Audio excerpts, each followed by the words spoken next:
First of all రాజకీయ కబంధహస్తాల్లోకి దాన్ని నెట్టిన ఆ గనులకి కృతజ్ఞతలు చెప్పాలి. ఆ బుర్ర తక్కువ బ్యాచ్కి మనం ఏం చేయలేము. ఇప్పుడు ఒక మాట నేను చెప్పగలను, ఇది రాష్ట్ర ముఖ్యమంత్రి కంకణం కట్టుకుంటే దాన్ని నిరోధించవచ్చు అన్నది ఎస్టాబ్లిష్ అయిందండి. 19 నుంచి 24 దాకా కుమారస్వామి గారు ఇంటర్వ్యూ ఉంటే వెనకాల ప్లే చేయండి. ఈ సైడ్ వెరీ కేటగారికలీ ఒక ముఖ్యమంత్రిని అడ్డుగా నిలబడితే ఆపవచ్చు అన్నది ఎస్టాబ్లిష్ అయింది. మీరు ఈ దరిద్రానికి కారణం కూటమి ప్రభుత్వం. గతంలో 14 నుంచి 19 దాకా ఉన్న ప్రభుత్వం, ఇప్పుడు 24 నుంచి ఇప్పుడు ఉన్న ప్రభుత్వమే.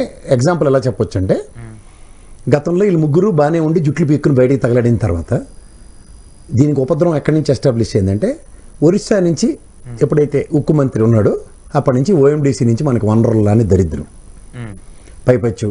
ఇప్పుడు మళ్ళీ సేమ్ అదే, వీళ్ళు అధికారం కోసం ఏ గడ్డైనా కరుస్తాం అని చెప్పి వాళ్ళు అధికారం తెచ్చుకున్నారు.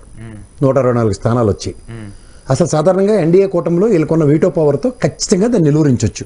వైజాగ్ స్టీల్ ప్లాంట్ ఒప్పుకోండి, కావాలంటే ఇంకొక 5 years పోస్ట్ పోన్ చేయండి అని చెప్పచ్చు. వీళ్ళకి వీళ్ళ వల్ల వాళ్ళ బతుకుతో కూడా వీళ్ళు ఎంత చేతకంతానో ఎందుకు అంటే, మీకు అధికారం కావాలంటే మీరు ఏం చేసినా నోరు మూసుకుని ఉన్నానంటే వీళ్ళకి ఇష్టమే అని వచ్చారు. ఒకటి, పవన్ కళ్యాణ్ అంటే ఏ గడ్డి కరవడానికైనా శ్రద్ధపడి సుగాలి ప్రీతి వైజాగ్ స్టీల్ ప్లాంట్ అంశాలతో అధికారం తెచ్చుకున్నాడు. ఎవరు? తెలుగుదేశం పంచం నుండి. ఇంకా ఆయన చేతకంతాను నేను కదా, ఆయనే చెప్పాడు ఇంకో 15 ఏళ్ళు ఉడిగం చేస్తానని. ఇవన్నీ పక్కన పెట్టండి. ఇక్కడ చంద్రబాబు నాయుడు గారికి ఉన్న చతురత స్థాయి, ఆయన కూడా at the cost of state అంటే 2 కళ్ళ సిద్ధాంతం అని ఆర్తపల్లిలో పెట్టి రాష్ట్రాలు 2 విభజించడానికి కర్మ క్రియ. ఇప్పుడు వైజాగ్ స్టీల్ ప్లాంట్ చేజేతులారా పోతుంటే గత ముఖ్యమంత్రి చేసిన స్ట్రాటజీయే ఆయనకు 151 వచ్చినప్పుడు ఏం చేశాడు? కనీసం అప్పుడు ప్రభుత్వంలో లేడు, బయట నుంచి సపోర్ట్ చేశాడని అపవాదు మోసుకున్న వ్యక్తికే అంత వీటో పవర్ ఉన్నప్పుడు, వీళ్ళ వల్ల మీకు బతుకుతున్నప్పుడు మీకు ఎందుకు వీటో పవర్ లేదు? దేనికి ఆ నిస్సహాయ స్థితి, దేనికి ఆ చేతకంతనం? ఎందుకు మాట్లాడలేదు అంటారు? అట్లీస్ట్ జగన్మోహన్ రెడ్డి బయట నుంచి ఉన్నా కూడా 5 సంవత్సరాలు ఆపుకుంటూ వచ్చారు, వీళ్ళు ఎందుకు ఆపట్లేదు? ఏ చేతకంతనం నిన్న మీరు దీని చేతకంతనానికి ఆయన పవన్ కళ్యాణ్ అమిత్ షా అల్లునట్టు వీళ్ళు లుక్ ఇన్ టు ఇట్ అంటారట. మరి లుక్ ఇన్ టు ఇట్ అనకపోతే ఇంకేమంటారు? నీకు చేతనైతే నా 4 గుర్తు నేను బయటకు వస్తున్నా, నేను విరమించుకుంటున్నా ఫస్ట్ కూటమిలో, నాకు రాష్ట్ర ప్రయోజనాలు ముఖ్యమని చెప్తావా? రాష్ట్ర ప్రయోజనాలు గాలికి వదిలేసి వాళ్ళు ఏడు చెప్తే అది తానా అంటే తందానా? వాళ్ళకి అంత టైం ఉండదా? ఏంద్రబాయ్, 5-6 కోట్ల ప్రజలు ఉన్న ఆంధ్రప్రదేశ్ ప్రజల గురించి ఆలోచించే టైం లేకపోతే ఇంకా ప్రధానమంత్రి నీకు దేనికి అనుకుంటున్నావు? దీన్ని ప్రజాస్వామ్యం పేరు ఎందుకు పెట్టుకుంటున్నావు? నీకంటే ఏటీ తెలీదు, తెలిసిన వాళ్ళు కనీసం టైం ఉండకపోవటం ఏంది? అదే చెప్తాడు కదండి, ఆయన ఏడు చెప్తున్నాడు. వాళ్ళకి అంత టైం ఉండదట అమిత్ షాకి నరేంద్ర మోడీకి. అంటే వీళ్ళు ఏడు చెప్పినా అంతే సార్ నా లెఫ్ట్లో ముసలోళ్ళగా అంతేకానుకుని తిరుగుతాడా? ఎవరు మీ అందరిని తీసుకొచ్చి మన ఎత్తికి పెట్టిన వాళ్ళు? అసలు ఎందుకు వచ్చినారు మీరు రాజకీయాలకు? నాకు అర్థం కాదు. మీ స్వార్థ ప్రయోజనాలు, అధికారం, దర్పం వెలగబెట్టడానికి, రాజకీయాలు చేయడానికి, ఎవరి కిందనైనా జహాపన రాజకీయాలు చేయడానికి వచ్చామని చెప్పారు. ప్రూవ్ అవుతుంది కూడా. బీజేపీ ఆడించే కోతాటం ఇద్దరు ఆడుతున్నారు అన్నది ప్రజలకు అర్థమైపోయింది. నేను స్టీల్ ప్లాంట్ వాళ్ళ ఆక్రందన వినండి, ఒక్కొక్కరు దాన్ని మైక్ ఇస్తే మాట్లాడతారు. మీరు జర్నలిస్టులు వెళ్తే చేయను మొహం మీద ఉమ్మడం తప్ప మిగిలిన అన్ని పనులు చేశారు వాళ్ళు. నమ్మక ద్రోహం అండి, నమ్మించి వంచడం అంటారు దాన్ని. ఉద్యోగులను ఎగనెస్ట్ ఉద్యోగులు సరిగా లేదు, వాళ్ళ ఐక్యత లేదు, అందుకోసమని ఇలాంటి పరిస్థితులు వచ్చాయని చెప్పేసి ఉద్యోగుల మీద మాట్లాడుతుంటే ఉద్యోగుల్ని బ్లేమ్ చేయడం ఏంటి? వ్యవస్థను బ్లేమ్. అదే నాకు తెలియకపోతే ఉద్యోగులు సంవత్సరం బట్టి రోడ్డు మీద ధర్నా చేస్తున్నారు, సంవత్సరం బట్టి జీతాలు లేవు. ఈ తెలియనితనం కాదు, తెలివి తక్కువతనం. తెలియనితనం కూడా తెలివి తక్కువతనం. లాసెస్ వస్తే ఎవడన్నా బిజినెస్ రన్ చేస్తారని అడుగుతుండు. అసలు లాసెస్ దేనికి వచ్చే తెలుసా నీకు? అసలు ఒక హ్యూజ్ ఎక్స్పాన్షన్కి వెళ్ళారు వాళ్ళు. అదే కదా నిన్న ఆగస్టులో ఇంకో ఫర్నస్ ఓపెన్ చేస్తామని ఇచ్చినప్పుడు కూడా వాళ్ళ సామర్థ్యం చూపించారు వాళ్ళు. అదే స్టీల్ ప్లాంట్ గురించి ఆయన తెలిసినోడికి చెప్పొచ్చు. అసలు ఏంటి తెలియదు పవన్ కళ్యాణ్ కావడం చెప్పాడంటే ఆయన విర్వేదం ఇంకోటి లేడు. కానీ ఆయన మాట్లాడే మాటలు కావచ్చు, అంటే ఆయన ఎందుకు మాట్లాడుతున్నారో, ఏ విధంగా మాట్లాడుతున్నారో అర్థం కావట్లేదు. జనాలు కన్ఫ్యూజింగ్ అయిపోతున్నారు. ఏమీ కన్ఫ్యూజ్ అవ్వట్లేదు సార్. ఏమీ తెలియని ఒక సన్నాసమేళను తీసుకొచ్చి గంగిరెద్దులు ఆడించడానికి తీసుకొచ్చామని ప్రజలకు అర్థమైంది. ఎవరు సార్ నాకు అర్థం కాదు. ఏంది అసలు వాజ్పేయి గారు మహానుభావుడు, అది ఒరిజినల్ బీజేపీ అంటే. వీళ్ళు ఇదే పరిస్థితిలో బీఎఫ్ఆర్కి రెఫర్ చేసి వెళ్తే ఆయన అన్న ఒకే ఒక మాట, అరే బాబు దీని బీఎఫ్ఆర్ కాదయా, దీనికి ముడిసరుకు ప్రాబ్లము అని ఓఎండీసీతో అనుసంధానించాడు. ఇవాళ అదే కదా మినరల్ డెవలప్మెంట్ కార్పొరేషన్ 900 కోట్లకు పణం పెట్టేశారు వీళ్ళు. కనీసం గనులు ఇవ్వడానికి కూడా రెడీ లేరు కదా. అది దేశంలో గనులు శాంక్షన్ చేయండి రా బాబు అంటే వాజ్పేయి టర్మ్ నుంచి ఈ రోజు దాకా చేత కాకపోతే 30 ఏళ్ళు కంప్లీట్ చేసాడు పార్టీ తీసుకుని. అయినా రాష్ట్ర ప్రయోజనాలు పరిరక్షించలేని నిస్సహాయ స్థితిలో ఈ కూటమి ప్రభుత్వం ఉన్నప్పుడు ప్రజాస్వామ్యంలో రాష్ట్ర ప్రయోజనాలు ఎలా పరిరక్షించబడతాయి ప్రజలు తెలుసుకోమనండి.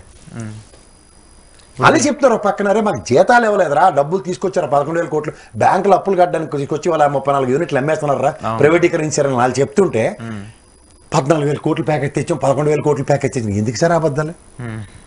ప్యాకేజ్ ఇస్తే కనీసం ఉద్యోగాలు అనేవాళ్ళు, జీతాలు అనేవాళ్ళు కదా. పక్క 100,000 మంది శైలికి తరలించారు, వేలాది మంది ఉపాధిని కోల్పోగొట్టేశారు. బీఆర్ఎస్ తీసుకున్నారు చాలా మంది. ఏం సార్ ఇది? ఇప్పుడు మీరు ఒకటే చెప్తున్నాను సార్, చంద్రబాబు నాయుడు అనే వ్యక్తి ఉంటే ప్రభుత్వ రంగ సంస్థలు దీంతో కలిపి 58, అర్ధనూట 16 సభకి నమస్కారం అని అర్థం. మరి ప్రైవేట్ కంపెనీలన్నీ కొత్తగా తీసుకొచ్చి మేము ఉద్యోగాలు కల్పిస్తున్నాం, మరి వీళ్ళందరికీ ఎక్కడ ఉద్యోగాలు? అర్థాలకు అర్థం అవ్వాలంటే చిన్న మాట చెప్తాను. టీసీఎస్ వాడికి మన 99 పైసలు చెప్పని ఇచ్చారు కదా, ఇక్కడ టీసీఎస్ అంతా 2,500 మందిని ఉద్యోగాలు తీసేసాడు ఇక్కడ హైదరాబాద్ బ్రాంచ్. ఏమి ప్రపంచం మొత్తం తిరగబడిపోతుందా? రష్యన్ ఎలా నడుస్తుంది తెలుసు కదా, సాఫ్ట్వేర్ రంగంలో యాడ్ని తీసుకొచ్చేసారు తండ్రి కొడుకులు ఇద్దరు, వెర్రివేదాలు కాబట్టి వింటున్నారు వాళ్ళు. సరే ఇప్పుడు ఈ వైసీపీ పోరాటం చేస్తే ఏమైనా ఉపయోగం ఉంటుందో? వాళ్ళు ఏదో మేము స్టీల్ ప్లాంట్ కోసం పోరాడతాము, మేము బీజేపీని కలుస్తాము, వాళ్ళకి సంబంధించి మేము వినతి పత్రాలు ఇస్తామంటే ఇవన్నీ కూడా, అంటే అధికారంలో ఉన్న పార్టీనే సరిగా పట్టించుకోకపోతే ప్రతిపక్షంలో ఉన్నటువంటి పార్టీలు ముఖ్యమంత్రి తలుచుకుంటేనే పని అవుతుంది. గతంలో జగన్మోహన్ రెడ్డి ముఖ్యమంత్రి స్థాయిలో తలుచుకున్నాడు కాబట్టి 5 ఏళ్ళు ఆగింది. ఇదే చంద్రబాబు నాయుడు మళ్ళీ తలుచుకుంటే 5 ఏళ్ళు అవుతుంది. ఓకే, మేము మద్దతు ఉపసంహరించుకుంటాం, రాష్ట్ర ప్రయోజనం ఇంపార్టెంట్, 5 ఏళ్ళ తర్వాత మీరు డెసిషన్ తీసుకోండి అంటే బాల్ పక్క కోర్టుకి వేసినట్టు. అది చేయకుండా ఇలా గాలికి వదిలేశారు, తిలోదకాలు నీళ్లు నువ్వులు వదిలేసి వదిలేస్తున్నారు. ఇప్పుడు ఇలాంటి డేంజర్ గేమ్స్ పెడతారనే కొత్త చట్టాన్ని తీసుకొస్తున్నారు కదా, జైల్లో ఉన్న వాళ్ళకి ముఖ్యమంత్రి పదవి అనర్హులు అంటూ కూడా ఆ చట్టాలను కూడా తీసుకొస్తున్నారు. అలాంటి వాటి కోసం చంద్రబాబు నాయుడు గారు ఇలాంటి జలక్కలు ఇస్తారని చెప్పేసి బీజేపీ ముందుగానే గ్రహించి అలాంటి పరిణామాలు ఏమైనా తీసుకొచ్చిందా? తీసుకురానండి, వాళ్ళు ఆల్రెడీ పవన్ కళ్యాణ్ షిండే రూపంలో తయారు చేస్తారు. ఇక్కడ పురంధేశ్వరం గారు ఒకసారి ముఖ్యమంత్రి అన్నప్పుడు బాగుంది, నాలుగేళ్ల ముఖం పెట్టి చాలా బాగుంది. అలాగే మనోడు నిన్న నాదెండ్ల మనోడు కూడా ముఖ్యమంత్రి గారు పవన్ కళ్యాణ్ గారు కానీ రెండోసారి అని సరదా పడ్డారు. సో ఖచ్చితంగా ఇది ఎలాంటి ఇండికేషన్లు అంటే, రామారావు గారికి అయితే ఎలా డైజెస్ట్ చేసుకోలేకుండా ఎత్తేసారు. మీకు ఎప్పుడైనా ఒకటి గుర్తుంచుకోండి సార్, ఈ పచ్చల్లోడు ఈ కెరసనాలోడు రెడీగా ఉంటారు, దిక్కుమాల రాతలు రాసుకుంటారు, అటు చిలక పలుకులు ఆ రాసే రాతలు అన్ని చాలా దైద్యంగా ఉంటున్నాయి, మీరు గమనించట్లేదు. ఇదే ఉపద్రవం రామారావు కొంప ముంచినప్పుడు కూడా ఇలాగే జరిగింది. ఇప్పుడు 30 ఏళ్ళు ఆ రాజకీయ చిత్రతకి సంబంధించి, రాజకీయ చిత్రత అంటే ఈ పనికిమాల నేతలు ఇద్దరు వల్ల జరిగింది. అది ఒక ఇండివిజువల్ మహానాయకుడిని క్యాస్కేడ్ చేసి మొత్తం భ్రష్టు పట్టించడానికి వీళ్ళిద్దరే కర్తకర్మక్రియ. ఒకడు పచ్చల్లోడు, ఇంకోటి ఈ కృష్ణాలోడు. సరే, మీడియాకి సంబంధించి అది వేరే అంశాలు. కానీ నేను అంటుంది ఇప్పుడు కూడా అదే అట్రిబ్యూట్ అవుతుంది, మీరు గమనించండి. నిన్న రాసింది ఆ పలుకుల్లోనూ రాతల్లోనూ చంద్రబాబు నాయుడు గారిని ధృతరాష్ట్రుడితో పోల్చాడు. ధృతరాష్ట్రుడు కౌగిల్లో ఎవడన్నాడు అంటే దుర్యోధనుడు లోకేష్ అని చెప్పేశాడు. ఎవరికి భజన చేస్తున్నట్టాడు? ఆయన కనీసం జస్టిఫై చేసుకోమన్నా దిక్కుమాల రాతకి. మరి కరపత్రం కింద అభివర్ణించబడుతుంది కదా, మీరు విన్నారా కంపారిజన్? కానీ ఎందుకు అంత నెగిటివ్ షేడ్స్ ఎందుకు వస్తున్నాయి ఇప్పుడు? గతంలో డబ్బులు అయితే అనుకునేవాడిని, డబ్బులు కాదు, ఇదేదో వెనక నుంచి నడిపిస్తున్నారు కథకలి. షిండేగాడిని ఏదో రూపంలో ప్రతిష్ఠిస్తున్నారు ఇక్కడ. 30 ఏళ్ళ సందర్భంలో ఇలాంటి పలకలు వచ్చాయి. నిన్న మనోడు మీరు ఒకటి గమనించండి, పవన్ కళ్యాణ్ ఆవిర్భావ సభలో 12వ ఆవిర్భావ సభ 11వ ఆవిర్భావ సభలో పెట్టుకుని జగన్మోహన్ రెడ్డిని ఆడిపోసుకుంటూ కాలక్షేపం చేశాడు.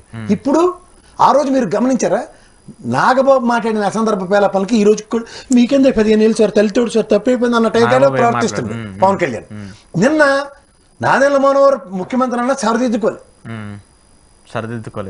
కానీ ఆయన మళ్ళీ 15 ఏళ్ళు మనమే అనుమానం రాకుండా వీడి ముందే F2లో ముసలోళ్ళగా అంతేగా నటిస్తున్నాడు. మీరు అబ్జర్వ్ చేశారా? కానీ నారాయణ మనోహర్ సీఎం అని అంటున్నారు, పవన్ కళ్యాణ్ గారేమో కాదు మళ్ళీ 15 ఏళ్ళు చంద్రబాబు నాయుడు గారే ఉంటారు, రాష్ట్రాన్ని అభివృద్ధి చేయాలని ఆయన అంటున్నారు. ఇద్దరు మాటలు ఏది నమ్మాలి జనాలు? సేమ్ ఇదే రామారావు గారికి కూడా ఇలాగే జరిగింది. ఓకే, రామారావు గారికి మరతెట్టించే ముందు కూడా ఇలాగే జరిగింది కథకాలంతా. రామారావు గారు మీరు ఒకటి గమనించండి, రామారావు గారి దగ్గర నాదెండ్ల భాస్కర్ రావు మడతెట్టినప్పుడు ఒకలా జరిగింది, రామారావు గారిని మడతెట్టించినప్పుడు ఇక్కడ ఇంకోలా జరిగింది. ఈ రెండింటికి తేడా గమనిస్తే ఎవరికైనా అర్థమవుతుంది. నాదెండ్ల భాస్కర్ గారు కాంగ్రెస్ పార్టీ ఉందంటారా లేదంటే అవన్నీ నాకు అనవసరం, కాంగ్రెస్ ఉండి లేకపోతే ఎందులో పడి సావనండి నాకు అనవసరం. నాదెండ్ల భాస్కర్ రావు రామారావుకి మడత పెట్టినప్పుడు తెలుగుదేశం ప్రవర్తించిన తీరుతెన్నులు చూడండి, ఇదే రామారావు గారికి మడత పెట్టినప్పుడు తెలుగుదేశం కానీ కుటుంబం కానీ ప్రవర్తించిన తీరుతెన్నులు చూడండి. కుటుంబం అంతా చంద్రబాబు నాయుడు గారికి సపోర్ట్ చేసింది అప్పుడు, అంటే ఆయనకి అగనెస్ట్ గా ఉన్నారు. మరి ఇక్కడ రామారావు గారి పాత్ర ఎవరికి, చంద్రబాబు నాయుడు గారికి ఉంటుందా లేదంటే పవన్ కళ్యాణ్? రామారావు గారి పాత్ర చంద్రబాబు నాయుడు గారికి ఉంటుంది. చంద్రబాబు నాయుడు గారికి తెప్పల ఛానల్ చెప్పిన దాని ప్రకారం అయితే నేను ఖచ్చితంగా అదే చెప్తా. లేకపోతే అంత డెలిబరేషన్స్ ఉండవు. డెలిబరేషన్స్ ఎప్పుడైతే ఇలా ఇగ్నిషన్ పెట్టి తిప్పుతున్నప్పుడు ఒకటోసారి ఎన్నిసార్లు ఇది 5వ సారి మీ దగ్గర విశ్లేషణ ఎలాంటిది ఇస్తున్నాను నేను. గమనించారా? సో అయితే డేంజర్ బెల్స్ ఉన్నాయి, ఖచ్చితంగా ఉన్నాయి. అది కూడా ఆగస్ట్ సంక్షోభంలో ఆగస్టులోనే అలాంటి పలుకులు వచ్చాయి.